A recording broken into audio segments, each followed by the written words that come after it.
Hello, this is Katie from Peck Nutrition. I hope you're having a great day. Today, I'm going to talk about change and specifically changing your eating habits because I have an email from Nick. Nick is a Peck Nutrition subscriber and he sent in a question which is, how do we change unhealthy habits? I feel compelled to choose to eat food every day that I don't want to. So this is a great question, and I could talk for a long time about this, but I'm going to keep it short. I would like to give you just some key points to consider that hopefully is really going to help you to really shift you forward towards change. So what we want to do is look a little closer at the change process, because what often happens is we tend to treat change quite lightly. For example, this whole point of New Year's resolutions. So we're going to look at this change process now, and this really is about you.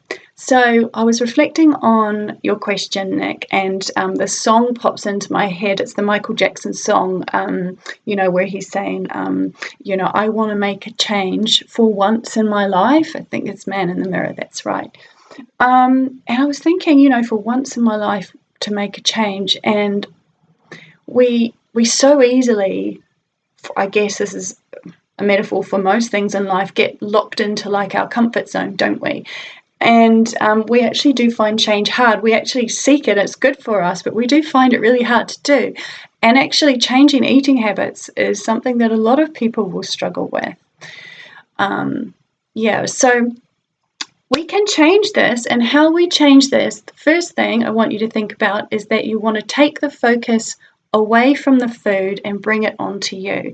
So often we kind of lessen our own power to make change when we focus on the food. So we're thinking about food's controlling me, and I feel compelled to eat this thing, and the food really is very emotionally neutral. We're projecting those emotions onto the food. So I really would like for you to pay attention. If you're projecting emotions onto food, I want you to take the emotion and focus it on yourself, not on food. And we don't want to label food and say that it's a bad food, because that again is just dumping that emotion onto it. And food is neither good nor bad. We're choosing to make it that way. So we want to have very good, healthy emotions around food.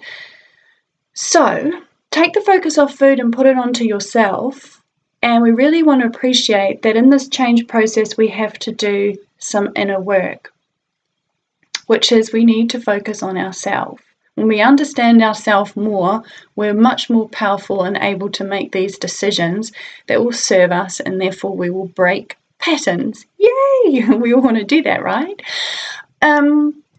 So we have to understand a little bit how our mind works. Our mind is incredibly powerful, and you can say logically, I don't want to eat that food anymore. You can just say it. It's very easy to say it, but actually change is harder because the subconscious mind controls what we do. So the part of our mind that knows we should do something is not the part that controls our behavior. That's your subconscious mind. And every time we repeat a behavior with food, we do something, it gets locked in to the program part of our mind. And the reason is that your brain is a highly efficient electrical organ. Doesn't weigh much. 2% of your body weight is the weight of your brain, but it takes up 20% of all of the glucose energy that your body produces from food every day. So it is quite a clever system that when we repeat patterns, it gets locked into this habitual part of us. It's a little bit like I say to clients, your conscious mind is like a little mouse, and your subconscious mind is an elephant. So you can imagine this mouse sitting on this elephant's head, tapping away, saying, change, do this, go this way. And this elephant is like full steam ahead, right? It's really powerful. And we can appreciate that autopilot inside of us, that intangible side that's really, really strong, that's tied to our emotions, has more control than our logical mind, but our logical mind is the mind where we can really have awareness so we can change. The other thing is that your body does get biochemically used to what you're currently doing as well. And certainly, as you know, certain foods are also highly addicted to the brain. So we're dealing with the fact, we are complex, and wow, that is something awesome to celebrate. So we want to approach change differently than, think of New Year's resolutions and, it's just like, we don't continue them.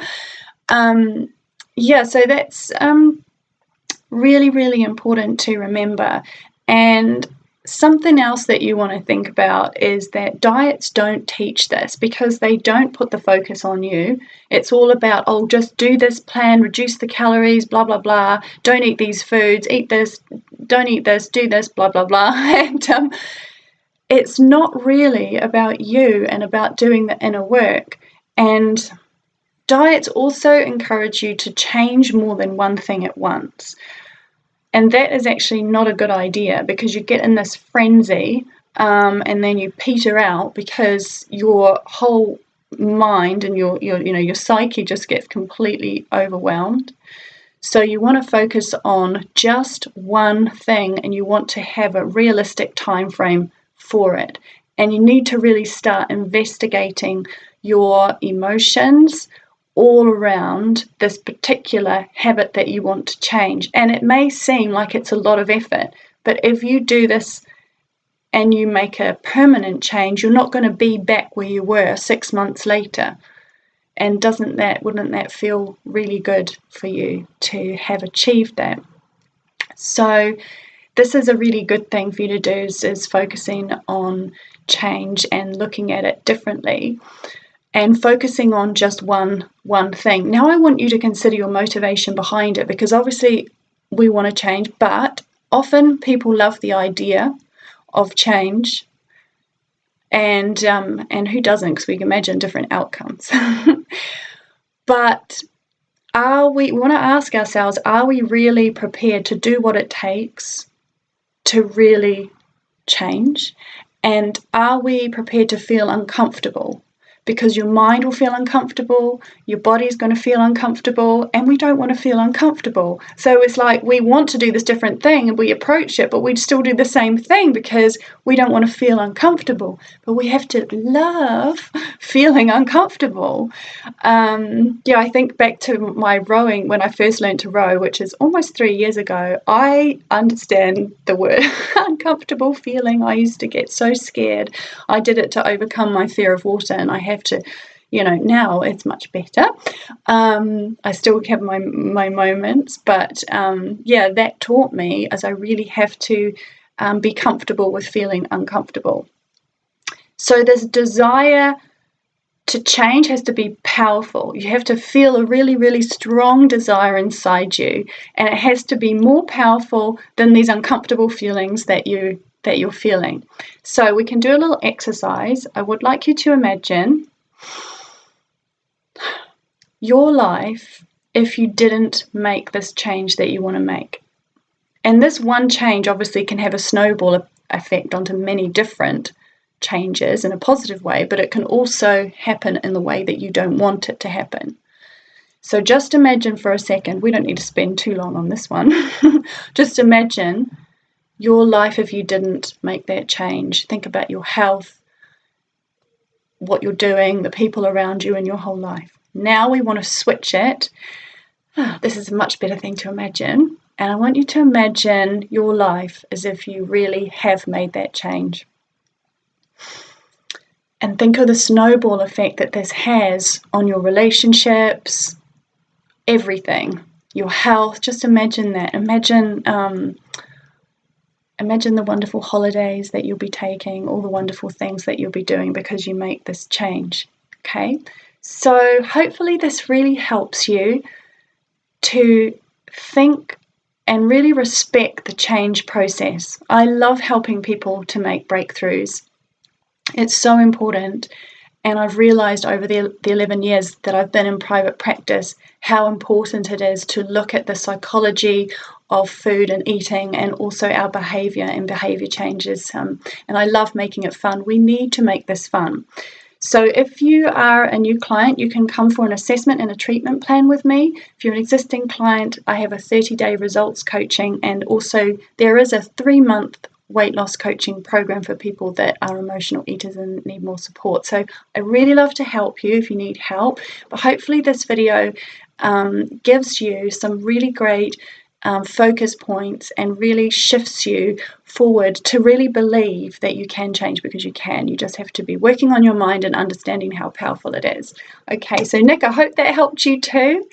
And I look forward to seeing you next time and doing the blog next time.